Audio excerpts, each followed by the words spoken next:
Good morning, YouTube. It is Wednesday, and that means it's time for a midweek photography fix. It's also the last Wednesday of the month, which means we'll be reviewing our photo submissions for this month's photography challenge, and at the end we'll be picking our winner and making a print on this Canson Platine fiber rag, which is one of my favorite papers for black and white photography. But, got a lot to cover. Let's get started.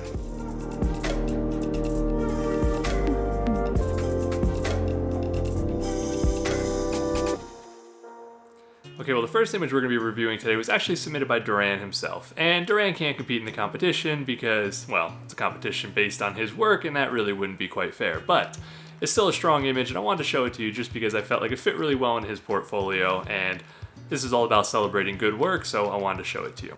Now, I usually don't like images where a tree breaks into the sky because I find that sort of transition into the sky distracting. However, in this image, the way he's played with the tones, I think it really works because he's got this nice dark foreground, and then the tree itself, a lot of the bark has been stripped away, having this nice bright light gray texture.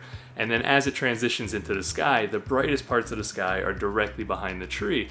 So essentially what ends up happening is your eye is drawn immediately to the tree, and it never leaves that area because all of the interest is right there in the middle, and there's really no bright areas protruding outside that would pull your eye away from the tree, which is the primary subject. So I thought this was a really strong image and one that I was happy to review and glad that I get to share with you.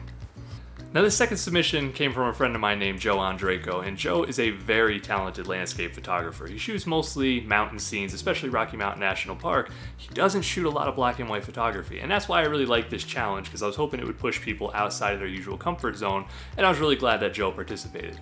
I've known Joe for years, and his talent as a photographer just continues to grow, and he's always getting better and better, and he's always willing to test himself and push himself into new areas, so I wasn't surprised that Joe participated in the challenge. What I was surprised by is Joe has utter disregard for rules. He didn't tie his photo back to Duran's website, and he texted me a picture instead of sending me an email, so Joe is disqualified from the competition. You can't win and not participate in the rules, so absolutely fantastic image, terrible adherence to the rules, disqualified. In all seriousness though, I'm putting the image up on the screen right now, and this is what I really enjoyed about this challenge, is that this image by Joe and the image by Duran almost look like they can come from the same portfolio, and you can see where Joe has, despite the fact that he didn't in his response tie it back to Duran's website, you can see where he did take inspiration from Duran's work. He's got this lone tree in the center of the image, and as I mentioned earlier, I really like how the tree sits atop the hill, so the base of the tree is already in the horizon, and there's no transition in the middle, which I really like. Opposite of Duran's photo though is that the tree is darker in the middle, and then the sky and the surroundings is white, so it has the same effect. It draws you into the middle because there's that contrast there, and it's really just a very balanced, very nice image. So although I mentioned Joe doesn't shoot a lot of black and white, I thought he really nailed this image. The tones in the image are very well balanced, and I think the composition is also very pleasing. I like how a lot of the texture and interest is in the lower third, and then the texture in the sky really takes over in the top 2/3 of the image, and I think overall your eye goes right to the subject the way you'd want it to, and I really enjoyed looking at this image, but I would love to know your thoughts. When I was looking at Joe's image, the first thought that came to my mind is that it looks a lot like another image that Duran just posted in one of his newest photos, which is called The Tree in the Storm. I'd be curious if you look at those two images side by side if you'll see what I see, which is the similarities between the dark tree juxtaposed against the sky, and overall has a very similar feel in my opinion. It's too bad Joe didn't point that out, or he might have won this month. Alright, and that brings me to my third and final submission for this month, and that comes to us from Gene Brooking. Now, Gene just made the deadline. He just got this image to me a few days ago, and I think it is a fantastic image. I am an absolute sucker for streams, water, and rocks. I mean, I will shoot a puddle if there's a ripple across it. I love moving water, and Gene's image has a beautiful composition of the running water and the perfect curve right up the stream. There's so much texture and interest in this image. I spent a considerable amount of time looking at this image, and I really, really enjoyed it. Gene mentioned that he took inspiration from a couple of Duran's images, but specifically he mentioned the Montana fence image, and then he mentioned the lone tree in the storm. And that was actually how I found that image on Duran's website, because I had not seen it previously.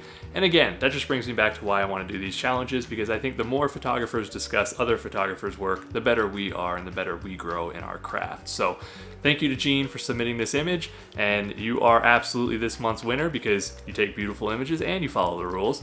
So we're gonna go ahead and get this image printed up, and then we get to look at it and compare the print to the digital file and just see and feel how different it is to evaluate the images digitally and in a print. Granted, you're gonna be looking at the print on a screen, so it might not be that different, but to me, it's always wonderful to see a finished print on paper and you just get the full experience of the image.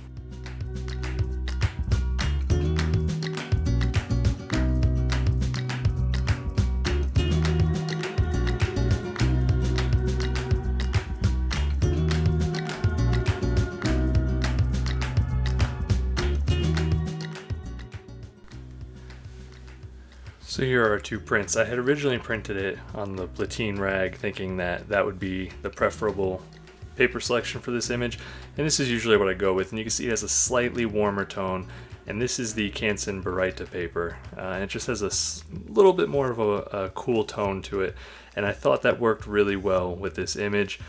And this matches exactly what I saw on my monitor, whereas this one just felt a little bit warmer to me, especially in the highlights. And that might not come through on the screen quite as well, but I think you'll be able to see at least the tone differences here. You could just see here that we have that little bit of cool tone in the highlights. To me, just kind of brings out those shadow details just a little bit more. And when we compare that to the rag paper, there's just a little bit of an overall, a little bit lighter feel, especially in these shadows and where we meet the water. And I just feel like it lacks kind of that punch that the original image had. So although I think this is very nice and it's a very pleasing image printed on this paper, I think I prefer it on the Baryta, the Canson Baryta paper. But I would love to know your thoughts. Which of the two do you prefer, the Baryta or the Platine rag? And then I have labeled the back of the papers with a pencil, so Gene, you're gonna have to let us know which one you prefer, because ultimately that's what matters.